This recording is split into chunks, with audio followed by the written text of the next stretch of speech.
Hello, and welcome to Tales from a Sex Store. I'm Hazel, and I'm here with my co host, Billy McWilliams. Hello, hello. Hello, Billy. How are you this morning? I'm pretty good. How Good. about you? I'm doing well, thanks. Awesome. Yeah, it's been a good week. We've had a week. We've had a week, right? There's been a Yeah, lot going on for the store yes. and for the podcast and in the world at large. And Yeah, not all of it is horrible, and that's good. not all of it's horrible. Let's talk about the good Let's stuff. talk about the good stuff. So I have a story. I'm excited for your tales. Well, I was working last week and I was chatting with a nice woman at the counter and I mentioned the word masturbation and she said, I don't use that word. I'm like, okay, tell me why. She said, did you know what the root word of masturbation is? I'm like, no, I don't. And she's like, it means to defile yourself. Really? Yeah, isn't that interesting? It's like, wow. It's like at root level, the very definition of something that should be joyful and is joyful has a root meaning in shame. Wow. Yeah. So, as a person interested, like a hobby wordsmith, I'm definitely going to be looking this up. Yeah. So, well, just like everything else, language evolves and it grows. And clearly it's got to grow beyond masturbation because this isn't defilement. I mean, wow. Right. Self People get pleasure. that's a lot of defiling going on. Right. Right. It's like, well, well, what do you do? Call it self-pleasure? Yeah. I like that. Yeah. You know what Tom Waits said? Hmm. He said, next thing you know, I took advantage of myself. Yeah. I can hear that. Yeah. Yeah. But I do think we need to redefine it if it's like, now I can't use the word masturbation. Right. And it's such a healthy thing. It is. Absolutely. Yeah. Yeah. Studies have shown. Right. Yeah. And speaking of language, name some euphemisms for a clitoris. Well, now I'm on the spot. Yeah. Bean, The magic bean. bean. That's right. That's right. Yeah. Mm-hmm. Yeah. Well, when's the last time you heard the word clitoris or a euphemism for it in public? Actually, that's funny. Yesterday, I shouted the word clitoris in public just because I felt a need to have a normalizing conversation about it. Actually, I talk about the podcast and work in public a lot. I do a lot of my post production work from coffee shops. Okay. So, for graphic reasons, I have a privacy screen for my laptop Okay. so nobody has to see what I'm looking at. Okay.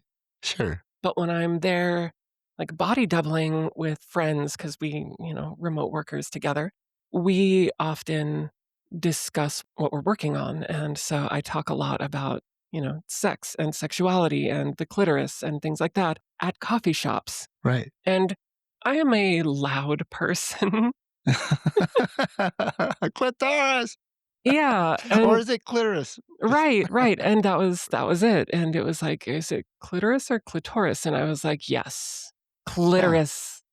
And I Yeah. was emphatically clitoris. And and it was great because the people next to me, I don't know, maybe it's San Francisco, but nobody even blinked. Nobody even blinked, just like, That's great. sure. Well, you hear euphemisms for a penis all the time. Mhm. You're a dick. Don't be a prick. You're a cock. Right, All of it. right, But if you say clitoris, somehow it's like verboten. right, right, What's the difference? right, In fact, actually, and the penis is like dual use, whereas clitoris is the only thing there that's there for one thing, pleasure. right. And some really cool news came across this morning that I'm going to share a little bit later about the clitoris. Excellent. Good news. Yeah. Yeah. Good More news. news about the clitoris, all about the Uh, clitoris. yeah, And exactly. now I'm bouncing between the two different. I know. Me too. This is another word thing that I'm going to have to look up is proper pronunciation for it. For me, the proper use is what it's used. That the word is used regardless of how it's proper. 100%. And No judgment. that's the difference between prescriptive grammarianism and descriptive grammarianism. A prescriptive Okay. grammarian is like, Check out the lit. yeah, right. That's it. This is my, English lit. yes, my Yay. training my people, my space. And descriptive grammarians are the ones who are like, yeah, language evolves and it's so cool. Let's study how it gets different because of popular Yeah. use and like how neologisms happen, which is my brain's favorite jism, the neologism. New Jism. words. Yeah, new words. Yeah, neologism. It's neo, Okay. Oh, new. you just said jism, that's all. Yes, exactly. It's very appropriate to this space. Well, I do think there's something to be said about precision in language. Mhm. But I also think that, like, look, the world changes. Exactly. I mean, 20 years ago, there was no such thing as, well, there is very small part, pronouns and ways of addressing each other by their preferred nomenclature. That's new. It is, Didn't yeah. used to be, Yeah. right? The neo-pronouns are very new. Pronouns have been part of language forever. That's just Right, right. Usage in a different way is relatively new. right. The idea that a person could choose as Yeah. opposed to How having about that? society impose is new. And why is that radical? Because it isn't It's done by a not. doctor at birth.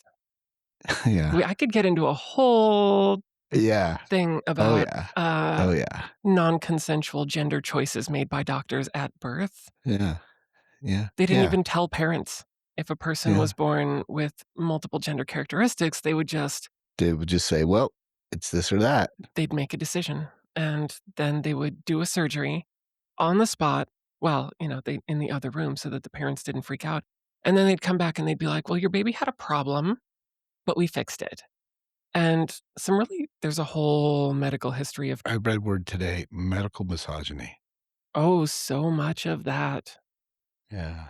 That relates to what we're gonna be talking about later on too. Yeah. Yeah. So the other day, Mm, I ran into a little bag of questions that I have from a sorority that I somehow disappeared, but now I have. So I'm going to reach into this bag and pick out a question and read it, whatever it says. that's great. This one says, how to have an open, honest, and productive conversation about past people your significant other, slept with, and how to not let it affect you. Wow, that's pretty deep. That one's I mean, Take a stab. I okay, I think everybody should go to therapy.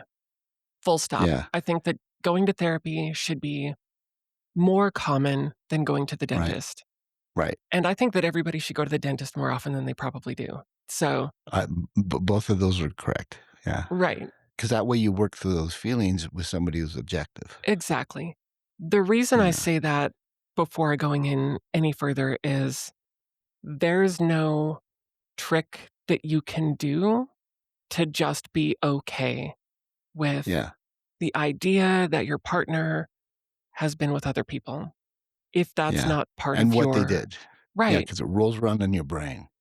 right, exactly, and I would wonder why somebody would be so curious about their past, because either it's A, they're gonna judge you, or B, it's hot. It's hot when they describe all the things you did with somebody else. right, Right, so it's like it's a minefield, really, you know? it is a minefield, and, I mean, so, the question, how to talk to your lover about their past significant others and feel okay about it, there's a lot of books on this, there's a lot of, discourse on this, in polyamorous communities, Yeah, but if it's like a first relationship, then it's difficult to or even not a first, but like an early relationship in your life, it's difficult to go into a relationship and well, you're gonna be talking about things that you may feel uncomfortable about, right? right, yeah, And they might feel uncomfortable about it, and all of a sudden and you want this relationship to be good, right? right. I think that it comes down to trust.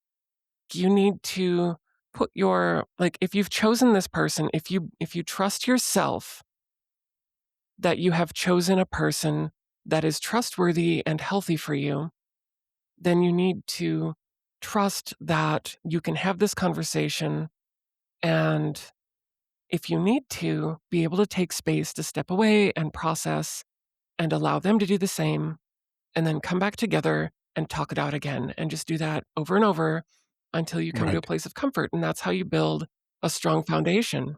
And that's with everything that's problematic or conversation that is needed in a relationship. Right. Yeah. Right. And I think that trusting and vulnerability are good and healthy for intimacy. Absolutely. They might be imperative, Yeah, and if it's a turn on, hey, fantastic right? for both. And if it's not, if it's scary, then Then that brings out the insecurity of the other person, right? well, yeah, it can bring out everybody's insecurities, but Mhm, dealing with that is again, dealing with that is coming back to having conversations. mhm, and working through it. For example, if someone says, "Hey, I went with this lover and he has a huge penis," and somebody's insecure about the size of their penis, that's just gonna make it complex for him, like he's never gonna be adequate enough. It could. Yeah. It could. Well, yeah, that's an example. Right. Yeah. I Yes. mean, well, you never know how they're going to react because similarly to there being people who might have inadequacy issues, there might be people who are well endowed Will help you grow. and Yeah. excited that you have experience with that. And maybe you're gonna get some closure on some of the stuff that you thought of maybe is, maybe you're not the slut you think you are. Or maybe it's You okay are. if you are.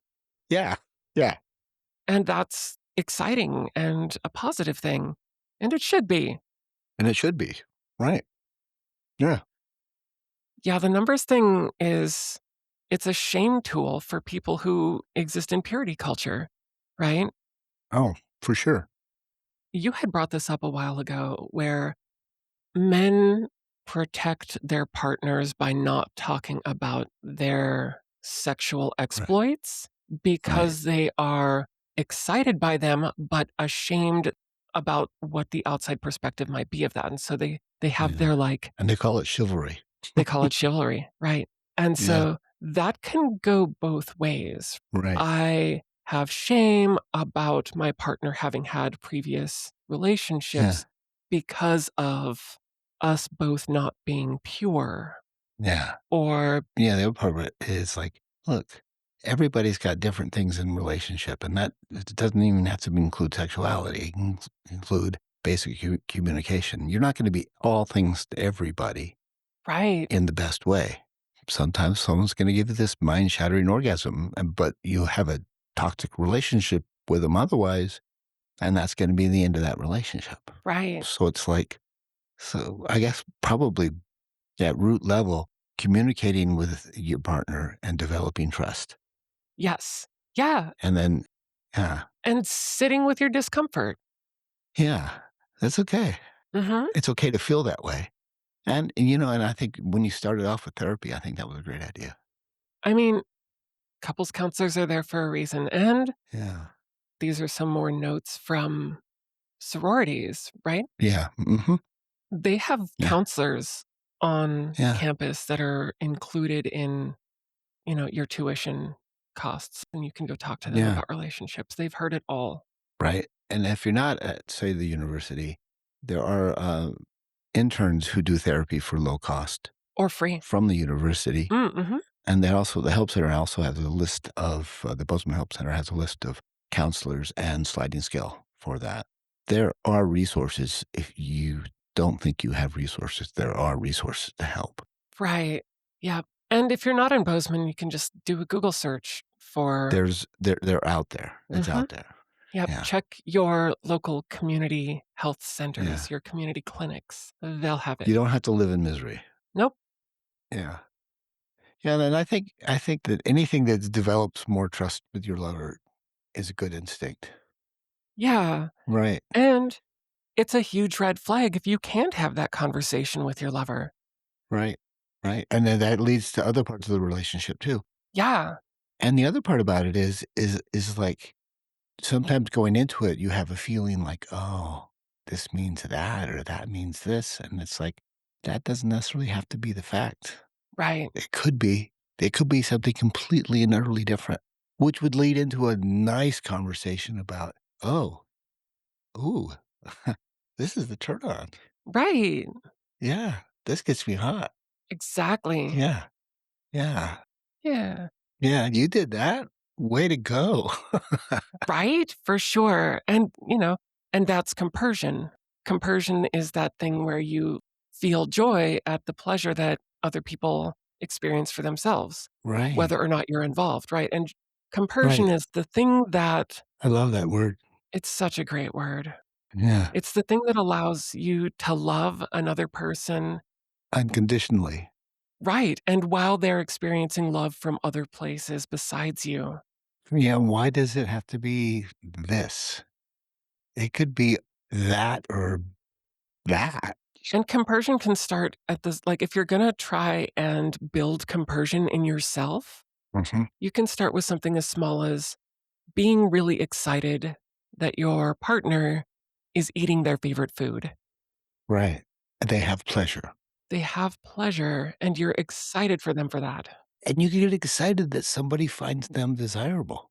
Mhm. That's actually part of that is an honesty thing. It Yeah. is. Yeah. Yeah. And that red flag thing, if you are in a situation where you aren't able to trust your partner enough to have clear and intimate conversations with them, they might not be your forever person. Right. And, they might even not even be your hookup person either. Right. Yeah. Right. Yeah. Find somebody who is brave enough and secure enough to have a conversation. Right. Find people that are safe to be intimate with. Right. And Yeah. if it's your long term partner and you're discovering that they're not safe, that sucks.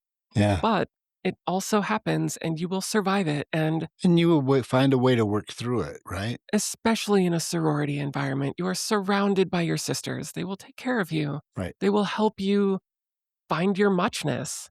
Yeah. Yeah. Yeah. And then you'll grow. Yeah. And you'll be Yeah. stronger for it. Sure.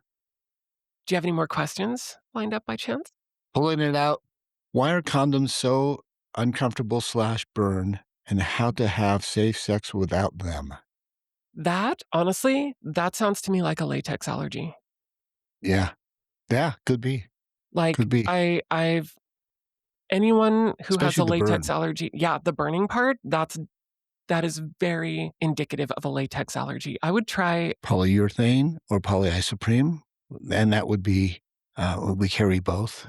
yeah, One would be a Trojan and the other one would be skin, SKYN. a skin. That's right. Uncomfortable can mean it doesn't fit. So we have size charts for our condoms at the store. So do some research in terms of size. And here's the other thing too. Sometimes uncomfortable means no lube, Yes. right? Yeah, burning could also mean no lube, but that could be chafing. Could be. I typically don't recommend flavored condoms. Some people like flavored condoms. Good for them. A lot of them aren't safe for internal use. More and Yeah. more of them are, but, Yeah. More of an oral sex. Yeah. So in terms of safe sex, other than condoms, you're gonna have to for oral sex a dental dam. And well, and dental dams are latex. if you're really concerned, stay fairly monogamous slash everybody gets tested pretty regularly. And be really on top of pregnancy prevention in other Yeah. ways. Yeah. Because the pull-out method it just doesn't work. No, of course not. That's why there's pre-cum. Exactly. Yeah, We're designed to get women pregnant. I mean, right. yeah. But the thing about it is it's like it does feel better without it. So testing and another form of contraceptive that's good for you. IUDs, IUDs, the pill, the pill.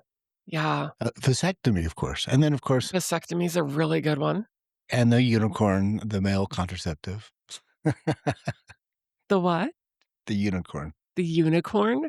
Yeah, it's always going to be around. Oh, one day there's going to be male contraceptive. Of course, it never comes out. Wouldn't that be nice? I mean, they are working on it. We did talk Yeah, about that actually, that we did. they now are offering I wanna say they're in early release for the male pill.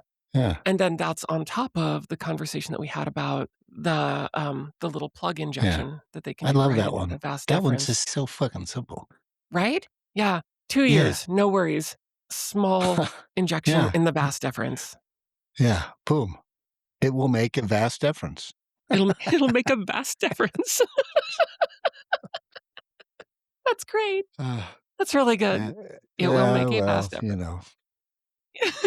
penis. Yeah. Clitoris. Clitoris. Clitoris. See, the argument. Is it clitoris? Is it clitoris? What is it? So, I did some research on that, and, clitoris is the proper pronunciation in America. Clitoris. I always say clitoris. I don't know why. Yeah. I Clitoris. I picked that up from you. I'm not 100% sure. Clitoris. It wasn't in any of the pronunciations that I found from pronunciation guiding. Yeah, again, Language is made up. everybody knows how to pronounce penis. Everybody. Right, The fact that we have to debate about something that is pretty essential. right? Yeah. It's not just how to talk about it, it's exactly how to pronounce it. Or where it is. Right, right. Oh, all of it. Oh, in fact, I have one that's like, oh, he was licking my knee. Right. No, actually, he was licking my inner thigh. I thought it was clitoris. Oh, So, no. oh no. I'm pulling out another. Right. 1 second. Speaking of the pull-out method. Oh, another pullout. But yeah, I would definitely recommend that, if it burns, get tested for a latex allergy. Absolutely. And try the different condoms. Try the Yeah. different condoms. And also lube. Lube, lube, lube, lube. Lube means your condom have a 75% less chance of breaking. Yes, exactly. And it's gonna feel a lot better. Yes, yes, it will. It'll feel so much better. On the topic of lube, though, don't get an aloe-based lube if you Yeah. have a latex allergy because their chemical makeup is so similar, the latex and the aloe chemicals, Yeah. that aloe can trigger a latex reaction if you have a Yeah. latex allergy. Totally. Well, and the other ones would be don't don't do one of those sensation ones, the warming, the cooling or the Yeah, yeah, stimulating, that kind of thing. right, Clitoral stimulation gel doesn't need to go inside. right. Okay. How do I bring up using toys in the bedroom without making him feel insecure? I think we talked about that We on did other talk about issues. that one. Yeah, yeah. Yeah. Make it fun, make it sexy. Yeah. Yeah. I think the exact example you said was pull it out and invite your partner to have a threesome. Yeah. Make it fun. Yeah. Yeah. Welcome to my clitoris. Are female sex pills safe? The ones that are supposed to make you horny? I mean, are they even real is a really good starting point. Right. Right. This is one of those gray areas, you know? It is. It's something we have debates with all the time. Spanish fly is absolutely not real. No, horny goat weed, not Yeah. real. I mean, that's one of those things, right? They're herbal. So Yeah. it's not like it's going to make you uncontrollably aroused. No. And I think the ones that are in the other pills, like the pills in the honey, Mhm. I think they come very close to prescription, but they change it enough that they escape the regulation. Interesting. Yeah, so and essentially they're blood flow enhancers. They increase the heart rate and dilate the capillaries. Right. Yeah, and in terms of blood flow, it helps. Right. Anything that encourages blood flow is going to help. Blood flow Yeah, encourages nervous system stimulation, encourages yeah, sensitivity. all of it. Good hydration helps. Yeah, yeah, yeah. Well, a nice exercise, Yoga? with yeah, a big glass of water, Mm. and also particularly for women, it's like when you use a little vibrator on the clitoris, it just excites the system. Foreplay. Foreplay, right? We should all be just doing more foreplay. And foreplay doesn't even have to be physical contact. It doesn't, or Totally, it doesn't have to be like a whole event. It can just yeah, be right, sitting on a chair and rocking your pelvis forward and backward, right, your pelvic tilt, and then right, feeling that stimulation and being aware of your body, right, exactly. Yeah, grinding, uh, caressing yourself, right? right, and also and then start thinking very pleasurably about the person you're thinking about. Right. Yeah, and it could start with something sweet, or it could Absolutely. start with something naughty, Yeah. whatever. whatever is positive. Right, Positivity. exactly. Positivity. Okay. Oh, here we go. I still have a $20 gift card from last year. What should I get? I have a boyfriend, so maybe something to spice things up. Well, The Tenga egg. That'd be $10, and it works that for both would. partners. And then for the other $10, I would get a vibrating ring, Yeah, vibrating cock ring, so you could have an orgasm together. or prostate toy. Prostate toy. Yeah. You got a boyfriend, take him to new heights. Right? Warming massage lotion. Yeah, or candle. Hmm. The soy wax candles, Right? the low melting temperature, they're really nice. You know, a coupon book or a dice game. Mhm, The dice games are pretty good. Again, Cosmo makes some really great games. Truth or Dare. What right? do I do in the bedroom? Lingerie for either partner, both partners. Right. Yeah. So you can get a lot. You can get a lot for $20. You know what? I'm a big fan of amortizing your orgasm. Find all kinds of Yeah, different stuff. You don't have to right? spend huge amounts of money to have all kinds of cool new sex. I have an amazing partner who is really into sensory play, and I love that. Yeah. Some of the best things that he uses are super rudimentary or, Yeah. like, they're not sex toys, right? Like Yeah. a 4-foot length of chain, Yeah. and you can Exactly. cool it down in the refrigerator, and the Right. weight of it feels really nice. And the temperature The and temperature. the Yeah. sound. Silk or satin handkerchiefs. Yeah. Yeah. A bottle of chocolate syrup. Mhm. Yeah. Of Yeah. course, a lot of this, we don't have it near Antique. We do have chocolate syrup. We do. We have sex chocolates. We have sex chocolates. Yeah. And we have honey, of course. The honey. Yeah. Do we still have the Kama Sutra dust? Yes, the honey dust. Honey dust is great. Oh my gosh, I love honey dust. It's so much fun. Honey dust is great. Yeah. The original. Yeah. There are plenty of ways. $20 can go a long way. And also, I'm a big fan of like sometimes when I'm working, I give out little coupons. I look at the coupon book and I say, hey, take one of those. And then write a time and a place and sneak that in your lover's pocket to start the day. And then you text a little later and go, hey, did you check your pocket? And then they got to think about it all day long. Right? Yeah. You're such a And if, tease, Billy. I know. And if they're late, deals off. Mhm. I gave you time. Next time, maybe you'll listen. Right? Yeah. Yeah. But what it is, it's like the orgasm is in the brain. The orgasm is 100% in the brain. Yeah, Yeah. yeah. Well, I'll get one more question on this one, Okay. and then we're gonna talk about news that we found out today. Okay. Best way to have confidence when initiating? Ooh, uh, you talked about this, actually. Yeah, take care of yourself. You said take care of yourself. You said dress Yourself. to impress yourself. Yeah, wear your power outfit. Yeah, and groom the way you wanna groom or not, right? And then get yourself a little excited, Yes. right? Yeah, if you come into it with that, like, rare energy, Yeah, then yeah, you're gonna come in on the prowl, and that will hopefully lead to yeah. some of that. Response. Right, and you also talked about this a couple episodes ago about, like, when you get close to orgasm, you start doing things that you normally wouldn't do, Right, right, and so if you can get yourself into that, like, super turned on headspace, right. you're Because you're ready. Yeah, yes, you're biologically ready. Think about getting exactly. your whole body ready for it, Yep, and that includes all kinds of things. mhm, yeah, and then Yeah, it's just committing to that, riding that. If you need that extra bit of endorphin help or whatever. and I think 2 other things too. Honesty to yourself and a vulnerability. Yeah, Take a breath and say, "Fuck, let's do it." right? Go in, make it. You know what? You miss 100% of the chances you don't take. That's exactly the line that was just running through my head. You miss 100% of the chances that you don't take. That's it. Yeah, yeah. So this very day, I was today years old. news came out. Today, years old. Today I learned that they did a essential mapping of the clitoris, and it's not just the nerve endings like they did 25 years ago.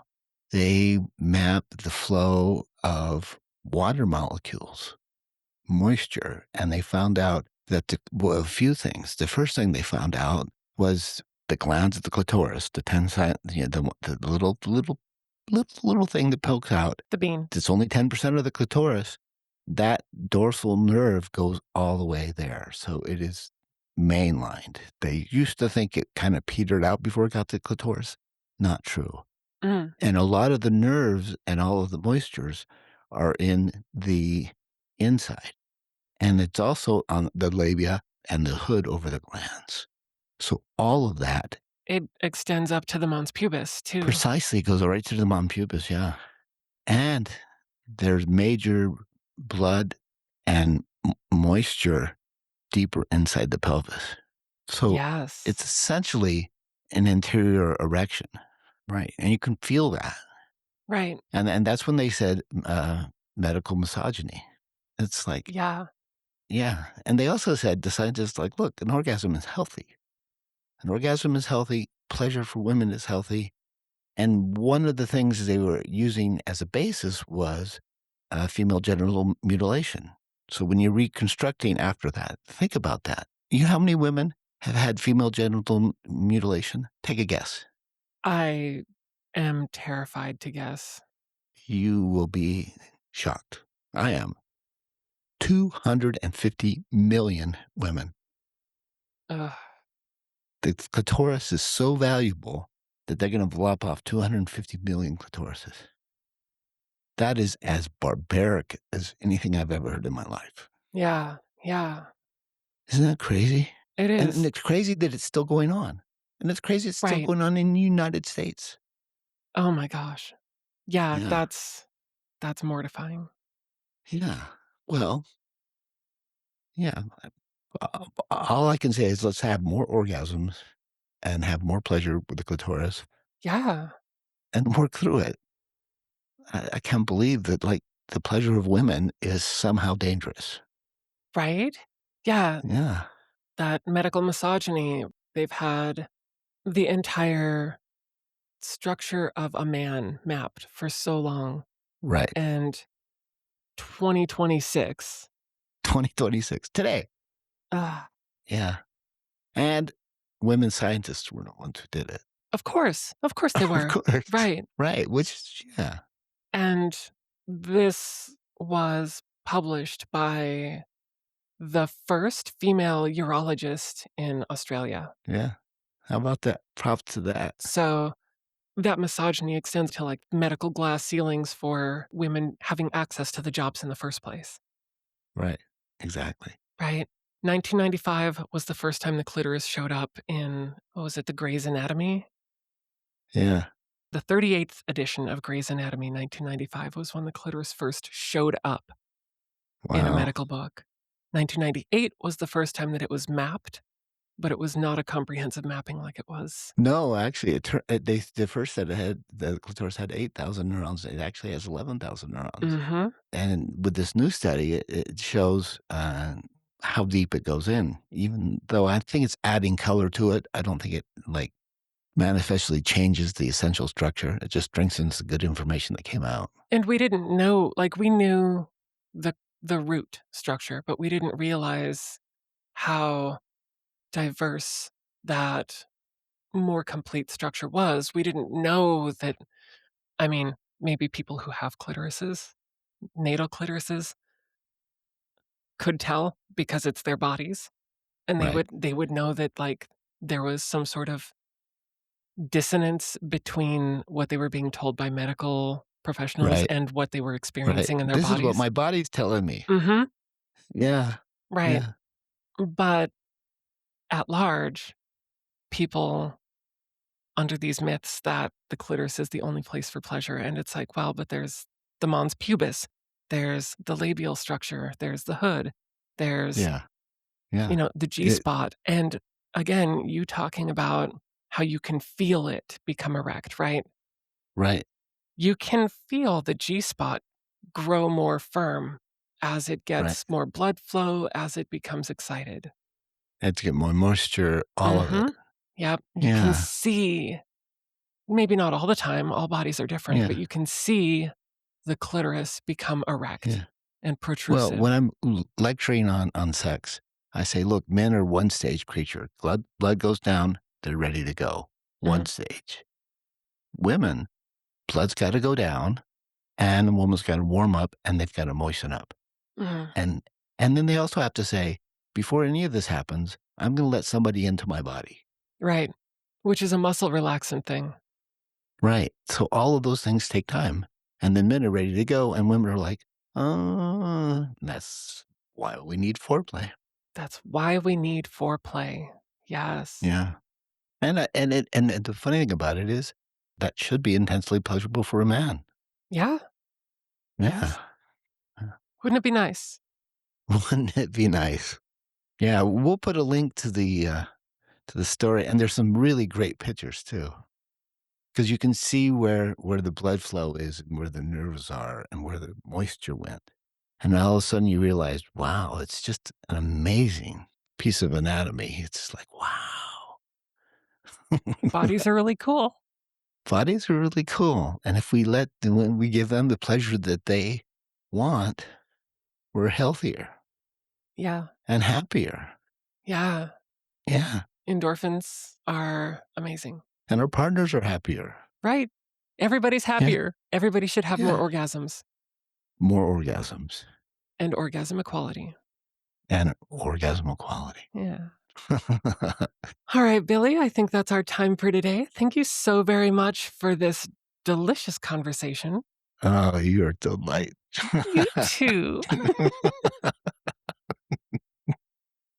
This has been Tales from a Sex Store.